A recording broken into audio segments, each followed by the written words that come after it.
కర్ణాటకలో సీఎం మార్పుపై ఊహాగానాలు జోరందుకున్నాయి. సీఎం సిద్ధరామయ్య రాజీనామా చేసే అవకాశాలపై కాంగ్రెస్ వర్గాల్లో జోరుగా చర్చ జరుగుతుండగా కొత్త ముఖ్యమంత్రి ఎంపికపై ఉత్కంఠ నెలకొంది.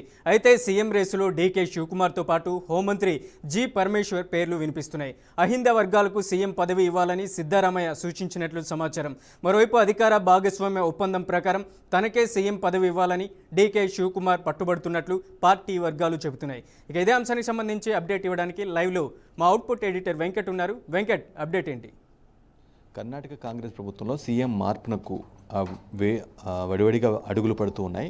మనకు తెలిసిందే 2023 జరిగిన ఎన్నికల్లో కాంగ్రెస్ పార్టీ మంచి మెజారిటీతో గెలవటం, సిద్ధరామయ్య ముఖ్యమంత్రిగా అవడం జరిగింది. మే 20కి రేపు మే 20వ తారీఖుకి సరిగ్గా అక్కడ ప్రభుత్వం కొలువై కాంగ్రెస్ ప్రభుత్వం కొలువై 3 సంవత్సరాలు దాటిపోయింది. అంటే 3 సంవత్సరాల 9 రోజులు జరిగినట్టుగా మనం భావించాల్సిన అవసరం ఉంటుంది.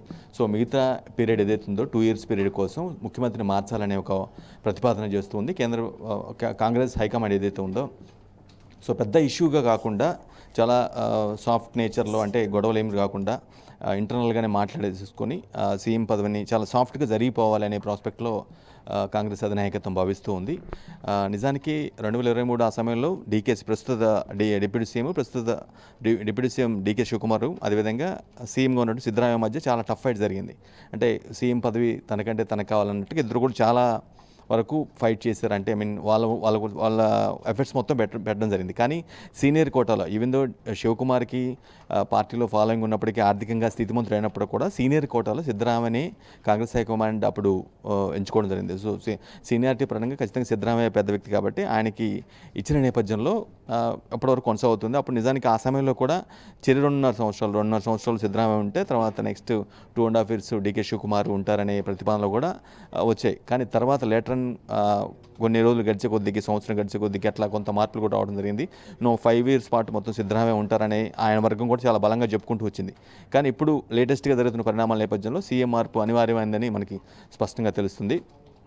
2 ప్రాస్పెక్ట్లు కనిపిస్తున్నాయి. అంటే రేపు కానీ, ఎల్లుండి 28 కానీ 29 కానీ ఈ 2 రోజుల్లో ఆయన సిద్ధరామయ్య రాజీనామా చేస్తారు. 30వ తారీఖు డీకే శివకుమార్ సీఎంగా ప్రమాణ స్వీకారం చేస్తారనే ఒక ప్రాస్పెక్ట్ కనిపిస్తుంది. అంటే వాళ్ళు అనుకున్నటువంటి అంచనా ఏదైతే కేంద్ర హైకమాండ్ పెద్దలు ఎవరైతే కర్ణాటకకి వచ్చి ఆ పార్టీ నేతలతో మాట్లాడడం కావచ్చు, ఎవరైతే శివకుమార్, అదేవిధంగా సిద్ధరామయ్య కావచ్చు, ఇంకా కీలక నేతలు ఎవరైతే ఉన్నారో వారితో మాట్లాడుతున్న పరిస్థితులు మనం ప్రస్తుతం కర్ణాటకలో కొనసాగుతున్నాయి. సో అదే కనుక అంతా స్పెసిఫై అయిపోతే రేపు కానీ ఎల్లుండి కానీ ఆయన రాజీనామా చేసే అవకాశం ఉంది.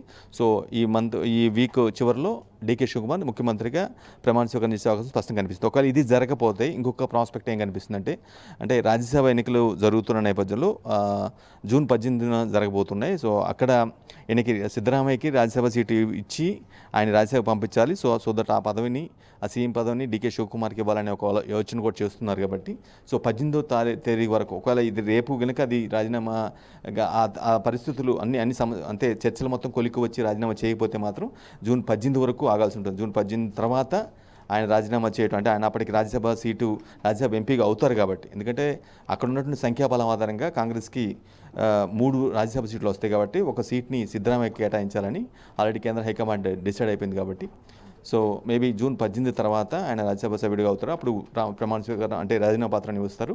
నెక్స్ట్ కొత్త సీఎంగా డీకే శివకుమార్ అయ్యే అవకాశం అయితే కనిపిస్తుంది. 2 ప్రాస్పెక్టులు కనిపిస్తూ ఉన్నాయి. సో ఎక్కువగా డీకే శివకుమార్కి ఒకటి ఏదైతే వినట్టుగా హోంమంత్రి పరమేశ్వర కూడా పోటీ పడుతున్నారని ఒక ప్రాస్పెక్ట్ వినిపిస్తున్నప్పుడు కూడా అల్టిమేట్గా డీకే శివకుమార్కే ఫేవర్గానే నిర్ణయం వచ్చే అవకాశం కనిపిస్తుంది. అంటే డీకే శివకుమార్ చాలా స్ట్రాంగెస్ట్ పర్సన్. ఆయన ఎకనామికల్ కావచ్చు, లేదంటే పార్టీలో ఫాలోయింగ్ కావచ్చు, ఆయన ప్రస్తుతం కాంగ్రెస్ అధ్యక్ష పదవి, డిప్యూటీ సీఎం పదవితో పాటుగా కాంగ్రెస్ అధ్యక్ష పదవి, అంటే అధ్యక్షుడిగా కూడా కొనసాగుతున్నారు. కర్ణాటక రాష్ట్ర కాంగ్రెస్ అధ్యక్షుడిగా కొనసాగుతున్నారు. సో ఈ విధంగా ఆయనకి శివకుమార్కి ఫస్ట్ ప్రభుత్వం ఏర్పాటు అయ్యే సమయంలో కూడా చర్చలు జరిగాయి కాబట్టి, కొన్నాళ్ళు మీరు కొన్నాళ్ళు నేను అని ఒక చర్చలు జరిగాయి కాబట్టి ఇక వేరే ఆప్షన్ ఉండదు, డీకే శివకుమార్కి ఇస్తారనేది స్పష్టంగా అర్థమవుతుంది. సో అండ్ ఇక కొత్త ప్రభుత్వం కొలువైన తర్వాత, అంటే డీకే శివకుమార్ నాయకత్వంలో కొత్త ప్రభుత్వం కొలువైతే అక్కడ కూడా కొంత పవర్ బ్యాలెన్స్ చేసే విధంగా డిప్యూటీ సీఎంలు ముగ్గురు పెట్టాలి అనే ఒక భావన చేస్తూ ఉన్నారు. అదేవిధంగా ప్రస్తుతం శివకుమార్ చేతిలో ఉన్నటువంటి కాంగ్రెస్ అధ్యక్ష పదవి ఏదైతే ఉందో ఆ పదవిని కూడా సిద్ధరామయ్య వర్గానికి ఇవ్వాలి అనే ఒక ప్రతిపాదన కూడా పెడుతున్నట్టుగా తెలుస్తోంది. సో ఈ 2 ప్రాస్పెక్టులు రేపు జరగకపోతే ఖచ్చితంగా జూన్ 18 వరకు ఆగాల్సిందే. అంటే కర్ణాటకలో కాంగ్రెస్ ప్రభుత్వంలో సంబంధించి 3 ఏళ్ళు కొనసాగింది. సిద్ధరామయ్య ముఖ్యమంత్రి కొనసాగుతున్నారు. మరి సీఎం మార్పు విషయం సంబంధించి అయితే రేపెల్లుండి జరగాలి, లేదంటే జూన్ 18 వరకు రాజ్యసభ సీట్ల ఎన్నికలు అయ్యేంత వరకు కూడా వెయిట్ చేయాల్సిన అవసరం ఉంది. సో ఓవరాల్గా కొంత అంటే పెద్ద ఇష్యూ కాకుండా, ఎందుకంటే ఇంకా మరో 2 ఏళ్ళు ఎన్నికలు వస్తున్న నేపథ్యంలో ఇంత గొడవగా సీఎం మార్పు విషయంలో పెద్దగా గొడవలు చేసుకొని ఒక వర్గంగా మారిపోయి 2 వర్గాలుగా చీలిపోయి రచ్చకెక్కితే ఏంటంటే అపోజిషన్ ఏదైతే బీజేపీ ఉందో బీజేపీకి పెద్ద ఎసెట్ అవుతుంది. కాబట్టి అటువంటి పరిస్థితి లేకుండా చాలా సాఫ్ట్ నేచర్లోనే చాలా కూల్గా వెళ్ళాల్సిన అవసరం ఉంది అనే ప్రాస్పెక్ట్ని స్పష్టంగా చెప్పే ప్రయత్నం చేస్తున్నారు.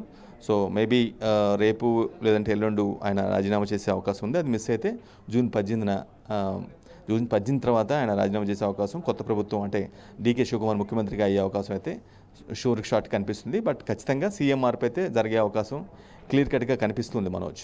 Right Venkat, thank you for the update.